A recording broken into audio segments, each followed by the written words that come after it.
சற்றுமுன் வெளியான ஒரு முக்கியமான தகவல். மகளிர் உரிமைத் தொகை ரூபாய் 5000 புதிதாக இணைக்கப்படும் பயனாளிகள்.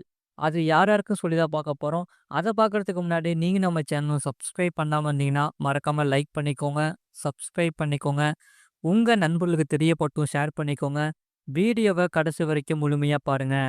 தமிழக அரசின் கலைஞர் மகளிர் உரிமைத் தொகை திட்டத்தின் கீழ் சமீபத்தில் தகுதி வாய்ந்த 1.31 கோடி பயனாளிகளின் வங்கிக் கணக்கில் ஒரே தவணையாக ரூபாய் 5000 வரவு வைக்கப்பட்டது. இந்த அதிரடி அறிவிப்பு மற்றும் வருங்கால வாக்குறுதிகள் காரணமாக இத்திட்டத்தில் இணையாத லட்சக்கணக்கான பெண்கள் அனைவரும் இப்போது புதிய விண்ணப்பங்களை சமர்ப்பிக்க அரசு அலுவலகங்களை நோக்கி படையெடுத்து வருகின்றன.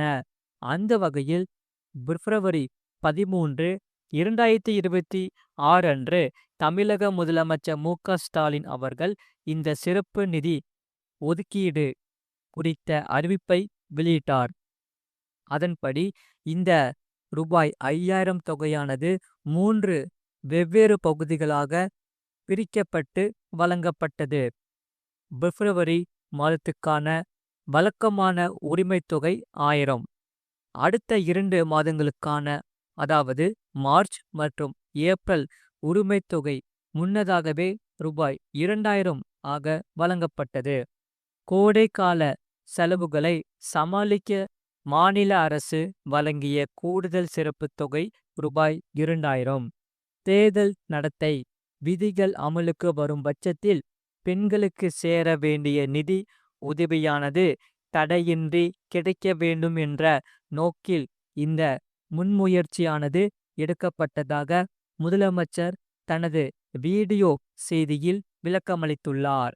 அதே சமயம் இந்த நிதி உதவியுடன் ஒரு முக்கியமான அறிவிப்பையும் முதலமைச்சர் மு.க. ஸ்டாலின் வெளியிட்டுள்ளார். அதாவது திராவிட மாடல் 2.0 ஆட்சியில், அதாவது அடுத்த முறை திமுக ஆட்சி அமைந்தால் தற்போது வழங்கப்பட்டு வரும் ரூபாய் 1000 மாத உதவித்தொகை ரூபாய் 2000 உயர்த்தப்படும் என்று அவர் உறுதி அளித்துள்ளார். இதனால் மக்கள், அதாவது குறிப்பாக பெண்கள் மகிழ்ச்சி அடைந்துள்ளன. இந்த இரட்டிப்பு உயர்வு அறிவிப்பு இதுவரை இத்திட்டத்தில் விண்ணப்பிக்காத அல்லது தகுதி பெறாத பெண்களிடையே பெரும் எதிர்பார்ப்பை ஏற்படுத்தியுள்ளது. ஒரே நேரத்தில் ரூபாய் 5000 கணக்கில் வந்ததும் எதிர்காலத்தில் ரூபாய் 2000 கிடைக்கும் என்ற வாக்குறுதியும் பரவியதால் தமிழகம் முழுவதும் உள்ள வட்டாட்சியர் அலுவலகங்கள் மற்றும் இ-சேவை மையங்களில் பெண்கள் கூட்டம் அதிகரித்து வருகிறது. குறிப்பாக முன்பு விண்ணப்பம் நிராகரிக்கப்பட்டவர்கள் மற்றும் புதிய குடும்ப அட்டை பெற்றவர்கள் விண்ணப்பிக்க ஆர்வம் காட்டி வருகின்றன. மேலும் தற்போதைய நிலவரப்படி புதிய விண்ணப்பங்கள் அனைத்தும் ஏற்றுக்கொள்வது தற்காலிகமாக நிறுத்தப்பட்டுள்ளது. ஏனென்றால் அரசு அலுவலகங்களுக்கு வரும் பெண்களிடம் தற்போது கணக்கெடுப்பு அல்லது முகாம்கள் நடைபெறவில்லை என்றும், புதிய அறிவிப்பு வந்த பிறகே விண்ணப்பிக்க முடியும் என்றும் அதிகாரிகள் தெரிவித்து வருகின்றனர். இதில் ஏற்கனவே விண்ணப்பித்து நிராகரிக்கப்பட்டவர்கள் மட்டுமே மேல்முறையீடு செய்ய தற்காலிகத்தில் அனுமதிக்கப்படுகிறார்கள்.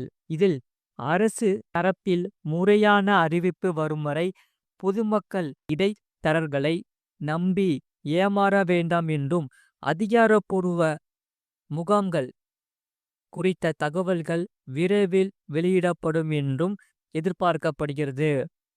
இதில் உங்கள் விண்ணப்பத்தின் தற்போதைய நிலையை சரிபார்ப்பது எப்படி என்று இங்கே பார்ப்போம்.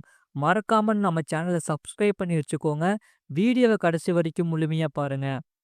புதிய விண்ணப்பங்களை சமர்ப்பிக்கும் முன் உங்கள் பழைய விண்ணப்பம் எந்த காரணத்துக்காக நிராகரிக்கப்பட்டது என்பதை தெரிந்து கொள்வது அவசியம். இதற்கு www.kmut.tn.government.in என்ற அதிகாரப்பூர்வ இணையதளத்திற்கு செல்லவும். உங்கள் குடும்ப அட்டை எண் மற்றும் உங்கள் குடும்ப அட்டைக்கு இணைக்கப்பட்ட மொபைல் எண்ணை பயன்படுத்தி உள்நுழைய வேண்டும். உங்களுக்கு உங்கள் மொபைலுக்கு வரும் ரகசிய எண்ணை அதாவது ஓடிபி சமர்ப்பித்தவுடன் உங்கள் விண்ணப்பத்தின் நிலை அதாவது ஸ்டேட்டஸ் திரையில் தோன்றும். விண்ணப்பம் நிராகரிக்கப்பட்டிருந்தால் அதற்கான காரணம் உதாரணமாக ஆண்டு வருமானம் 2.5 லட்சத்திற்கு மேல், கார் வைத்திருப்பது அல்லது மின்சார பயன்பாட்டு அதிகம் அங்கு தெளிவாக குறிப்பிடப்பட்டிருக்கும். சரி, மேல்முறையீடு செய்வது எப்படி என்று இங்கே பார்ப்போம். நீங்க நம்ம வீடியோவை லைக் பண்ணிக்கோங்க.